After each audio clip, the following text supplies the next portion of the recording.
हर हर महादेव, जय भोलेनाथ। दोस्तों आइए जानते हैं कुछ बहुत ही महत्वपूर्ण बातों के बारे में, बहुत ही महत्वपूर्ण उपायों के बारे में, जानकारियों के बारे में। पूज्य गुरुदेव के श्रीमुख से उन्हीं की कथा के दौरान जब वो बता रहे थे, तो कुछ अंश को मैं यहाँ प्रस्तुत कर रही हूँ। तो चलिए सुनते हैं उन्हीं के श्रीमुख से बहुत ही महत्वपूर्ण जानकारी। तोड़कर उसके अंदर का फल निकालकर उस फल को शिवलिंग पर चढ़ाकर एक लोटा जल शंकर भगवान को समर्पित कर आइए। दिन होना चाहिए मंगलवार। कौन सा दिन होना चाहिए? जम के बोलो जरा। मंगलवार समर्पित करो। उसके बाद में आप विवाह के लिए अगर समर्पित करे हैं तो विवाह में देरी नहीं होगी।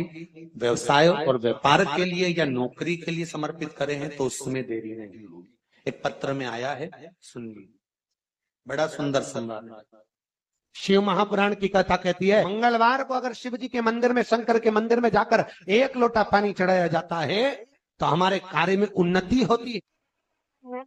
हाथ में जल का पात्र हो, शंकर के मंदिर में जब तुम जा रहे हो, शिव के पास जब पहुंचो, जल से हाथ जो लोटे जल का तुम बाबा को समर्पित कर रहे हो, जल चढ़ा रहे हो, उस समय पर बाबा से जरूर कहो, बाबा बहुत दिन हो गए, बहुत दुखी हूं।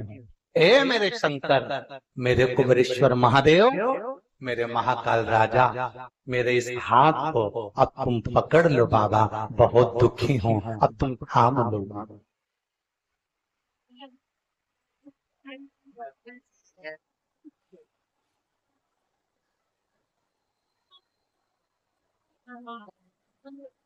शिव महापुराण की कथा यहाँ तक कहती है कि यदि आप कोई मंत्र, साधना, व्रत, उपास कुछ भी नहीं जानते तो बेलपत्री के वृक्ष के नीचे एक लोटा जल चढ़ाओ, प्रदोष की प्रदोष एक घी का दीप लगाओ और बेलपत्र के वृक्ष के नीचे की मिट्टी का ही तिलक लगाओ।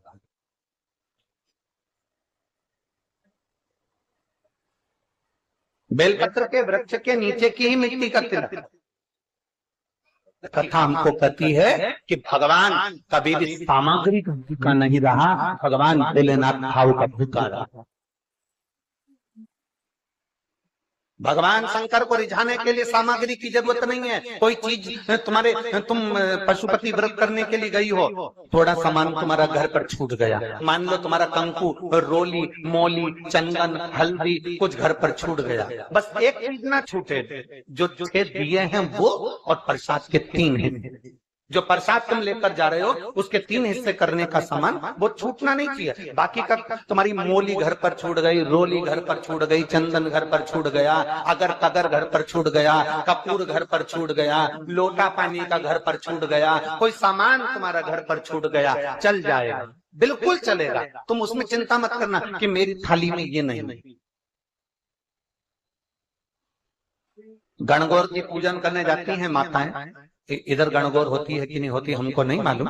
गणगौर की जब पूजन करने माता जाती हैं, तीज का पूजन करने जाती हैं, देवी का पूजन करने जाती हैं, चतुर्थी का पूजन करने जाती हैं, किसी देवी देवता का पूजन करने जाती हैं, पूजन की थाली में दूसरे की थाली में देखती हैं कि बहुत सारा सामान है, मेरी थाली में ये चीज नहीं है, तो उसको याद आती रहती है, मैंने तो भगवान को ये चढ़ाया नहीं, मैं तो भगवान को ये दे ही नहीं पाई, मैं तो भगवान को ये दे नहीं पाई, मेरे पास तो ये सामान है ही नहीं, उसकी चिंता में लग जाती है। शिव महापुराण की कथा कहती है, जो देवी देवता ने आपके हाथ से बुलवाना था वो सामान देवी देवता ने अपने हाथ से बुलवा लिया, आप चिंता करने की जरूरत नहीं।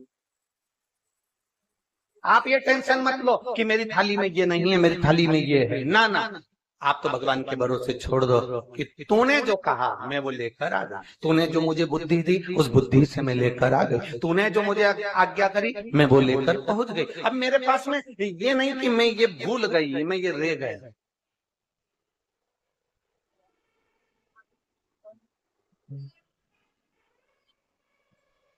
महाराज कोई व्यापार नहीं चलता हो, दिक्कत आ रही हो तो हनुमान जी के दूसरे नंबर का भाई गतिमान का स्मरण करो, हनुमान जी के उल्टे पांव का सिंदूर लाकर गतिमान का नाम लेकर स्वस्तिक बना दिया जाए व्यापार वाली जगह पर, तो व्यापार अच्छा चलने लगता है। कोई व्यक्ति पैसा खा गया, नहीं दे रहा, बहुत परेशान हो गए, मांग मांग कर दे गए, नहीं दे रहा, हाथ जोड़ लिया, पांव जोड़ लिया, सब कुछ कर लिया, नहीं दे लिया, तो हनुमान जी के तीसरे नंबर का भाई रतिमान, रतिमान, गतिमान नहीं, रतिमान, रतिमान का नाम लीजिए। पीपल के पत्ते पर लाल सिंदूर के उसको हाथ जोड़कर वो खुद फोन लगाकर बोलता भैया तेरा मैं पैसा लौटा दूं। रतिमान का स्मरण किया जाता है। रतिमान, ध्यान दीजिएगा, पंचमुखी हनुमान का एक स्मरण है, पंचमुखी हनुमान का एक भाव। महाराज जैसे बहुत ज्यादा तकलीफ अगर व्यक्ति को हो गई है, बहुत कष्टमय जीवन चल रहा, हार गए हर जगह से और तकलीफमय जीवन चल रहा है, तो पंचमुखी हनुमान का एक शिव महापुराण का और स्कंद पुराण का एक बड़ा सुंदर मंत्र है। उस मंत्र को आप सब एक बार हमारे साथ में बोलें।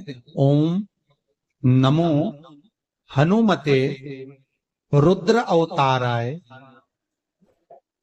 सर्व शत्रु संहारणाय सर्व रोग हराय सर्व वशीकरणाय रामदूताय स्वाहा।